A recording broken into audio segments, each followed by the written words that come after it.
Let me get the recording started, and just want to remind everybody about that. I may say your first names when I'm reading your questions for the recording, but I do respect your privacy and won't be saying your last names as well. So wanted to just start with the concept of the emotional intelligence piece.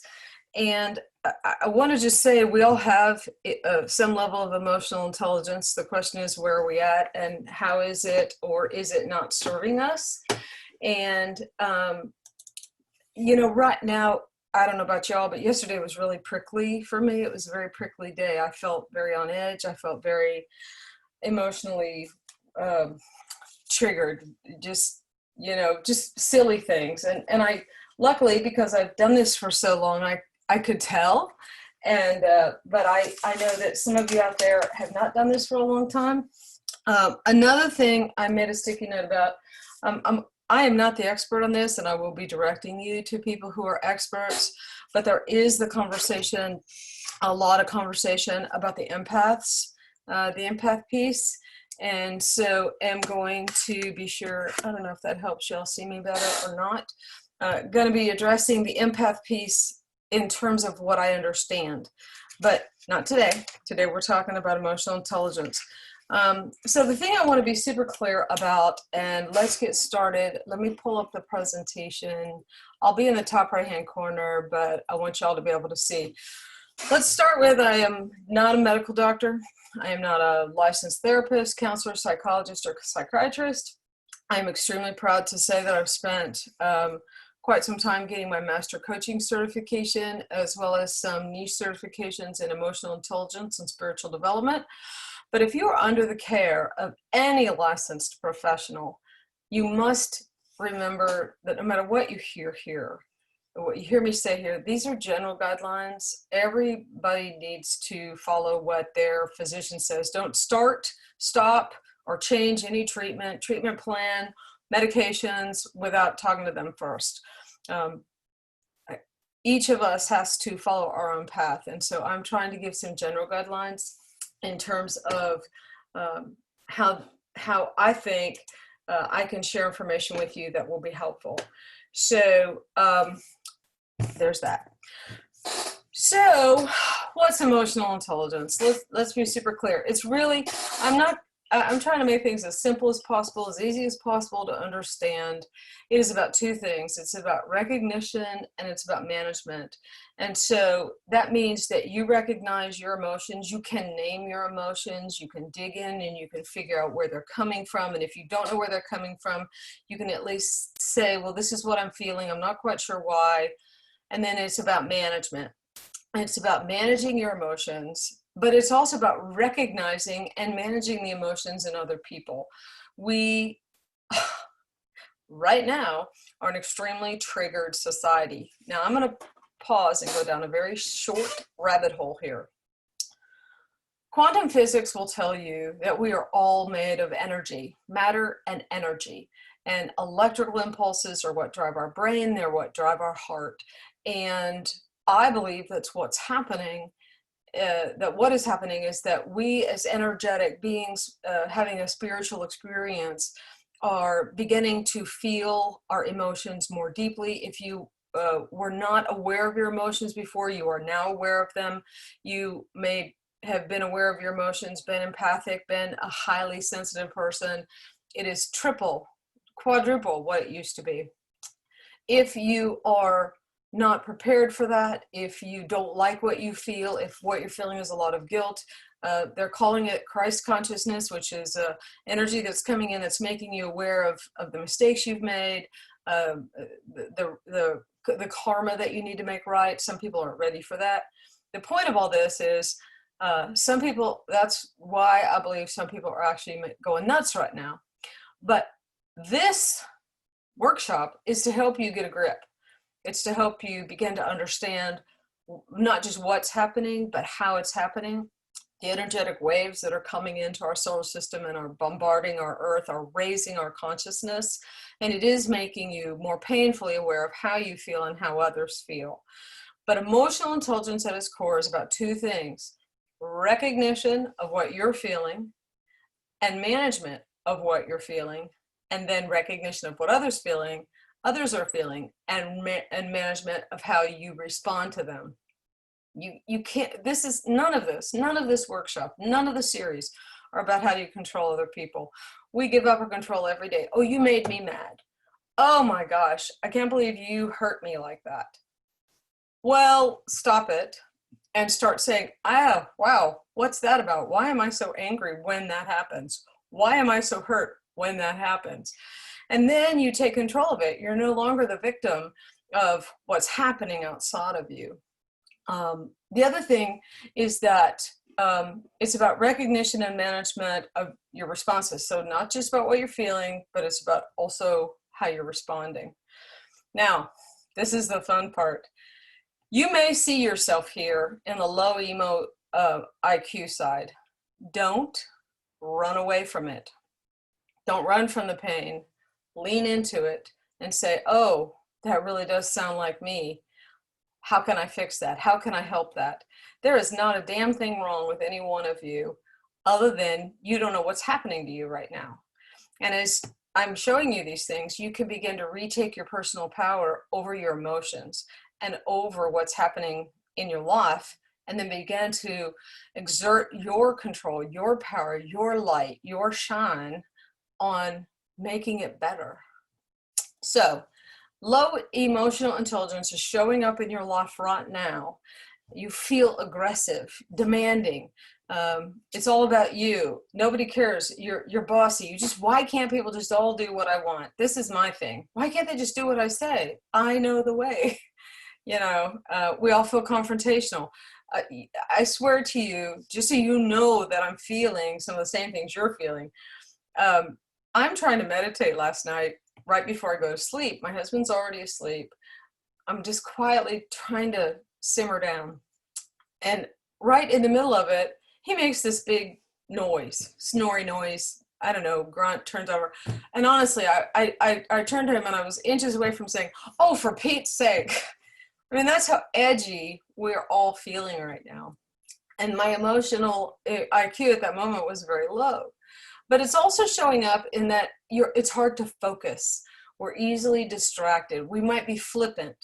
I think what's happening in our society right now is a result of low emotional intelligence. We're either pegging out on one end that everything's wrong, everything's crazy, everything's dangerous, or over here that there's nothing wrong and the world is right. And it's because it requires so much emotional intelligence and mental acuity and mental effort to be moderate. We might feel selfish. We don't want to listen. You might find yourself saying, I just don't want to hear anymore. Impulsive. We're trying to soothe ourselves. So just whatever comes up at this moment is what we're going to be doing.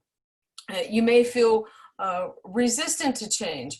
We are all in the middle of being asked to do things differently, and we're kicking and screaming. We may act in passive aggressive ways. The stubbornness. This is where you're not the boss of me. You're not going to tell me what to do. It's also going to be things like overly critical and picky, in that I want you to do it exactly my way. Why are you breathing that loud? Why are you chewing with your mouth open? We're hard to please. Nothing makes us happy. We get what we want, but it's not exactly what we want. And then perfectionism. This is, had a lot of people share that they're really struggling with that. But these are all result of us not being able to harness our emotions. But there's good news. It's totally fixable, and it's 100% within your control. And here's how it can show up in ways that will enrich your life. You will not be this aggressive anymore. You'll learn to be assertive. No, I don't like it that way, or no, I don't want it that way. Instead of being willful, then we'll learn to be powerful. We can begin to be warm and friendly and enthusiastic and helpful and nice to people that we just don't even agree with, or as a rule don't care for. And it's because we're coming from a place of love, because we no longer are surrendering to that gut lizard brain of I don't like you, I don't like this, I don't like anything, the whole world is horrible. Our patience will build. Because we will learn to say no to ourselves. We'll learn to say, this is not forever, this is just right now. No, I can't have that right now, but I can have that later. We're going to feel more stable. What if you could feel consistently level? I mean, within a range every day, and it's 100% within your control. We can be organized and systematic without being OCD. All of these things are possible as we build our emotional intelligence. Now, I can tell you, it's not going to happen overnight, but there are some significant things that you'll be able to see in the next few weeks that I'll show you how to make some baby steps today for.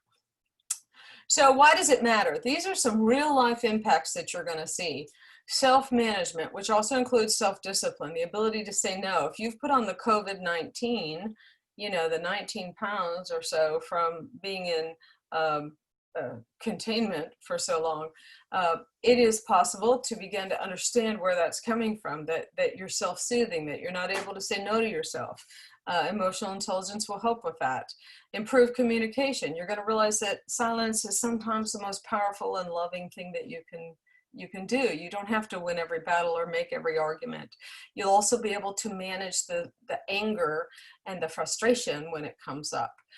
Be able to solve problems better. I don't know about you, but this has certainly created a lot of challenges for me personally and professionally. We're having to figure out new ways of doing things, new ways of making money, new ways of managing relationships, new ways of keeping in touch with our friends. It's difficult to do when we are emotionally out of control. Compassion and empathy. I will tell you, for anyone who has known me for a long time, compassion and empathy were not my natural spiritual gifts. And I really have to work at that. I grew up with the mindset of, well, nobody helped me and blah, blah, blah. Well, that's hatefulness in action, that because I survived and nobody helped me, why should we help other people? And that's not what love is about. And I believe that we were created for love and service. And it's hard to feel loving when I am out of control. It will aid us in establishing a rapport. I think we all have to step away from trying to change people's minds on social media. But let's at least build rapport with the people who think differently and ask them questions to help understand, and back away when there's a useless argument, and learn when to disengage. Rapport isn't, in my mind, always about let's be buddies. It's about let's not be ugly to each other. Clarity in thinking. Again, I don't know how many people have told me that in the middle of all this, they literally feel like their brain is melting and it's in 100 different directions and they can't focus. A lot of that is coming from the cosmic energies, and it is not going to be controlled by emotional intelligence. But let's start with, there's a significant amount of this mental acuity that can be harnessed with getting our emotions under control. And finally, composure. I'm tired of feeling like a top spinning around ready to fly apart. And because of that, we have to keep working on the emotional intelligence piece. So I want to start with your new best friend, Amy G. Dalla. So if everybody will take your fingers like this and put them on the back of your head, you'll just feel back there, right under the part of your skull that curves under. If you were to push your fingers in, don't do this, but if you were to push your fingers in about 2 inches, you would touch those little blue glands that are spinning around so nicely on this demo video. And that's your amygdala. And that is essentially your lizard brain. This is great when you're in an emergency or if a saber-toothed tiger is coming after you. But sadly, your amygdala, also known as Amy G. Dalla, doesn't know the difference between an attack on your ego or a physical attack. So if someone hurts your feelings, this fight, flight, freeze, or faint comes in. Now, the important thing to know, and there's a lot to know, but the important thing to know is this can last from anywhere from 90 seconds to 18 minutes, and it can reduce the amount of oxygen that goes to your brain. That's the biggest thing I want you to remember. It can reduce the amount of oxygen that goes to your brain. So when you are stressed, upset, feeling angry, getting upset, it reduces the amount of oxygen to your brain, which can drop your IQ as much as 30 points. Now, I don't know about you, but I do not have 30 points to spare. I don't have 3 points to spare. And so we're in a continuous state, this ebb and flow of stress and upset, and our body is hogging oxygen. Part of the reason that we're feeling discombobulated and can't concentrate and can't think and upset. And so the thing to remember here is we have to take control. All those years when speakers would tell you to take a breath, I thought it was just to keep you from hurting somebody or doing something rash. But more importantly, while that may be helpful, it is actually reoxygenating your brain. And so the first step in emotional intelligence is you need to begin to learn your triggers. And we're going to have an entire show sometime about triggers. But I don't know about you, but when I feel triggered, I feel my heart. For you, you may feel a flush in your chest or face. You may feel red. You may hear ringing in your ears. Your stomach may tighten up. I want you to start paying attention to when do you get triggered? When do you feel it? Some people feel it in their chest. But I know when I'm triggered. And that's my cue to start taking deeper breaths and to recognize that I have to begin to monitor my responses. So moving on, because I want to stay on time and on track.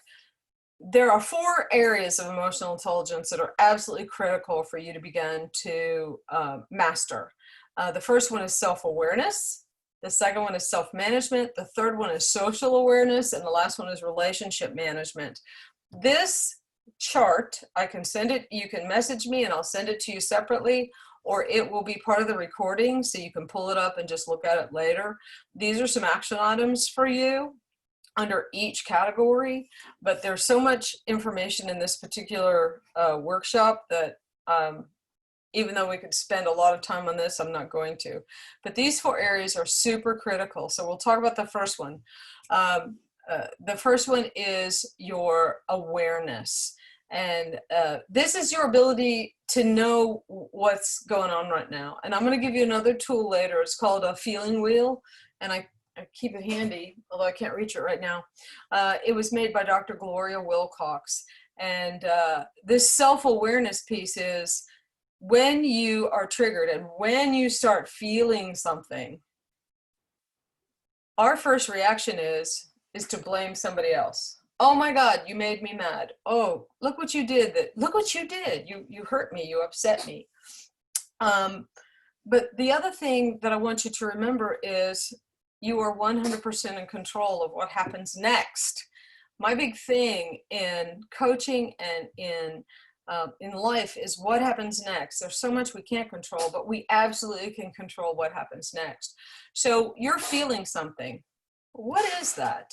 You think you're angry, but when you begin to dig and say, well, why do I feel that way? Why do I feel that way? Well, why do I feel that way? You may get down to the fact that you feel threatened. You feel jealous. You're frustrated that they keep interrupting you. You're annoyed that you don't have the answer to what they want. But most of the time, whatever we initially feel is fake. It's not real. It is just our protective layer of response. And so then we respond without thinking about how we're feeling. So self-awareness. If you're going to hear anything I say today, I want you to hear this. Self-awareness is the most important. It is the key piece to emotional intelligence. And this means nitty-gritty, being able to label. And the more closely you can label, the more closely you're going to be able to manage that emotion, what you're feeling. So to be able to say, I feel angry isn't good enough. I feel frustrated because blah is better. But to say, I feel insecure because they asked me a question that I don't have the answer to, and I'm frustrated with myself and I'm angry, I'm responding in anger. So the more you're able to drill down this self-awareness piece to what you're really feeling, right now, everything that we're feeling is magnified 100 times by the fact that we're in the middle of a global pandemic at the same time that we have all these other things going on. Oh, But wait, there's more. We have cosmic energy coming in. Oh, but wait, we're all raising to a higher vibration. Oh, but wait, add in your own personal things that you're dealing with. And so we've got to slow down and stop. And we'll talk about that in a little bit. Self-awareness, big key piece. But the second one is self-management. And this is our lizard brain is extremely disruptive. The fight, flight, freeze, or faint shows up in our lives in ways that are totally unhelpful and inappropriate. We're popping off at people. We're running from things that we need to deal with. We're the freeze is we're letting people treat us in ways that we shouldn't, and then the faint is just we're hiding in the house gorging on Ben and Jerry's. Okay, so the fight, flight, freeze, or faint still shows up in modern times. It just shows up in different ways, but the ability to think before acting is the second key piece of emotional intelligence. I used to be a horrible stress eater. At 315 pounds, I had comforted myself to obesity. And as being an empath physically, I will tell you, any of you struggling with weight who are empaths, that padding literally physically provides a barrier against negative energy, which is an interesting thing I found when I was doing some research this week. Anyway, so naming your emotions, as nitty gritty as you can get. But the second one is saying, okay, I want to do this thing. I want to pop off. I want to say this thing. I want to eat this food. I want to get in this fight. I want to just tear up that whole thing because I'm angry. The ability to stop ourselves is the second key piece. It's self-management. It's the ability to say no to yourself. I learned to say, yes, I know you want to eat that thing because you're upset. Wait 10 minutes. If you still want it, you can have it.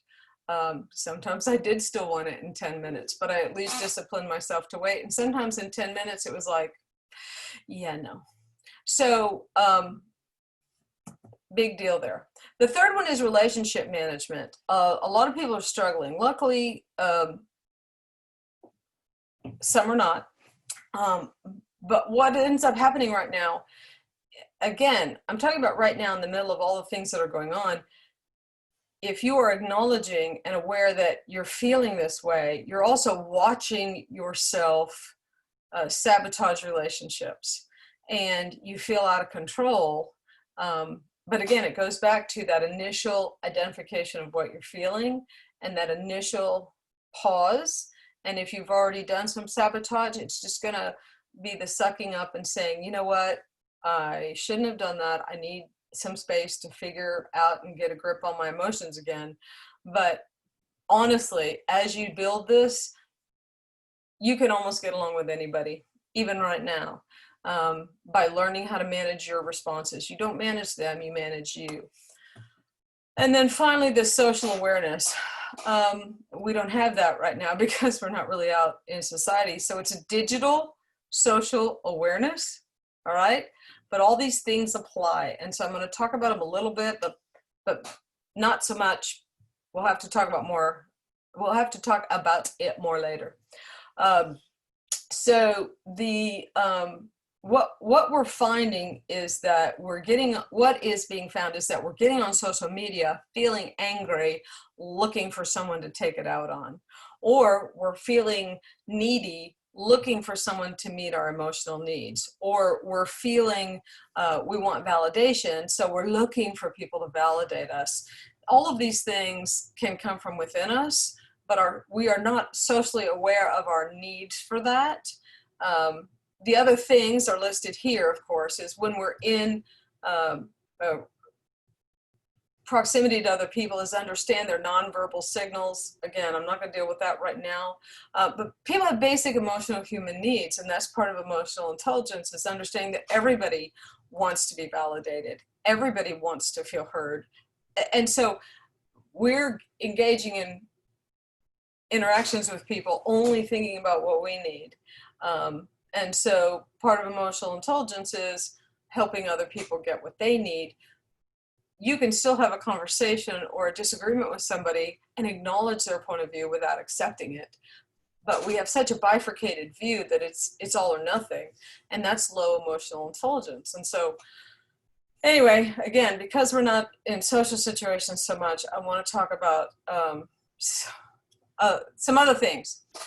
As you develop your emotional intelligence, and I'm going to give you more tips on how to do that here in just a sec, these are some additional skills that you're going to develop.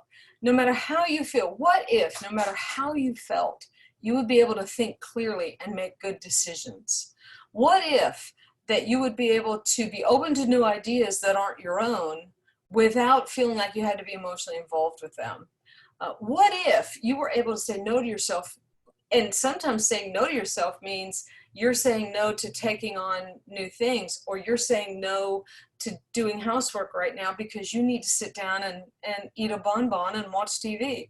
I mean, saying no isn't always being mean to yourself. So what if your decision making was more centered as you develop your emotional intelligence? It's possible.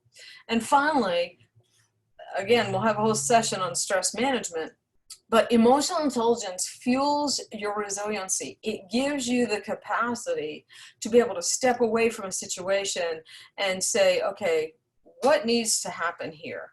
It gives you flexibility. Okay, well, I wanted to do that, and now I can't, and so I'm going to go over here and have to do this other thing. How can I make this other thing as enjoyable or meaningful to me right now? And then finally, optimism. Anybody who knows me knows that I am a sugar-free optimist, and that means this is born from emotional intelligence, and I'm really good in some areas of emotional intelligence, and I really suck in some others.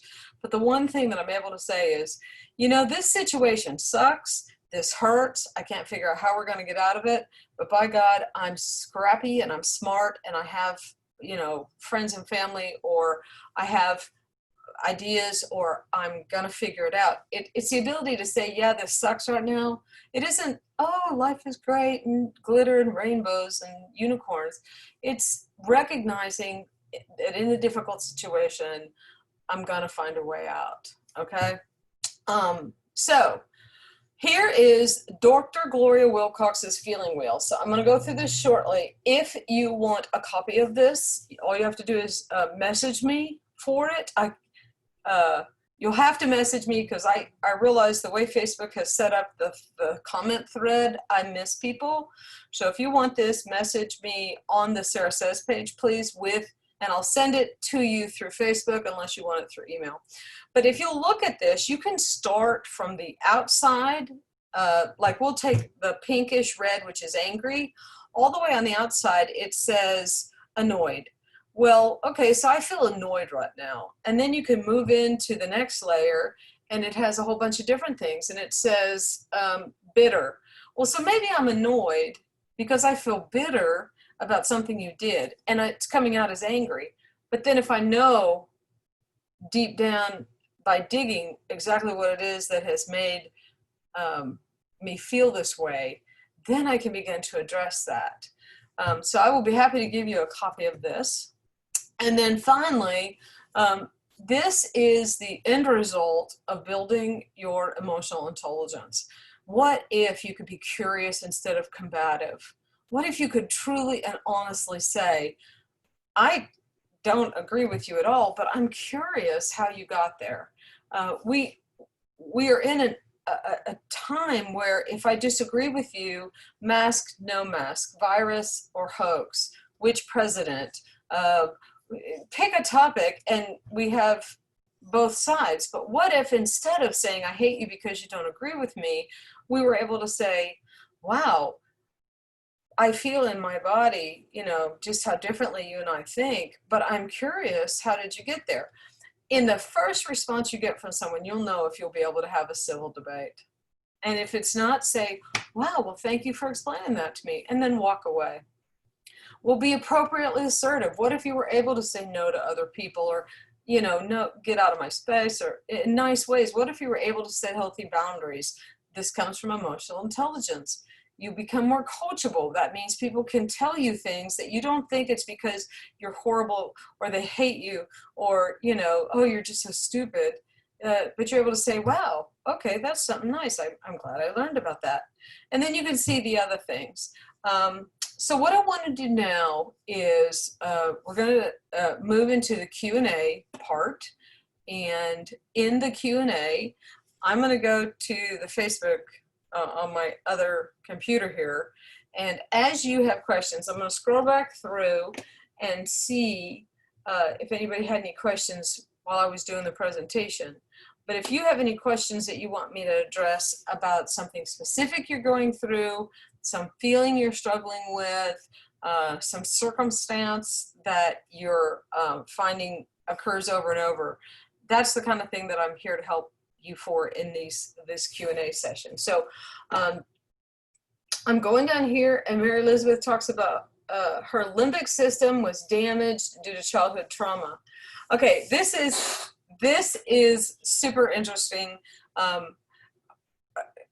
Not going to go into all the details about the limbic system, but our brains, neuroplasticity, how we are actually hardwired and how we physically respond to things absolutely can be reprogrammed.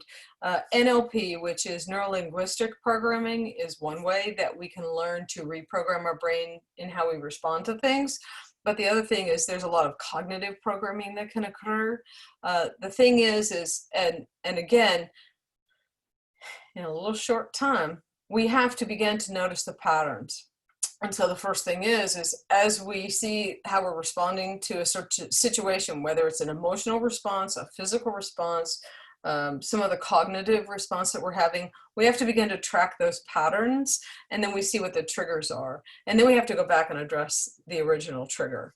So yes, we can absolutely be reprogrammed. I think the only things that can't be helped are the chemical or literal damage, physical damage that we have to our brain. By way of example, I will tell you, you'll have to watch the intro video to get all the details, but I had a ridiculously difficult childhood and early youth. And so I am a non-homicidal sociopath. For years, people just weren't real to me. And if something I said or did hurt you, it just didn't matter. I was not the best parent because of that. I was probably in my late 30s, early 40s when I finally did enough self-research to realize that I was non-homicidal sociopath, and I had to really work on shifting to begin to put myself in other people's feet. Not how would I feel in your shoes, but how do you feel? And so that's why emotional intelligence has been such a big thing. So honestly, if you can reprogram that, I think you can reprogram almost anything. Let's see, what else?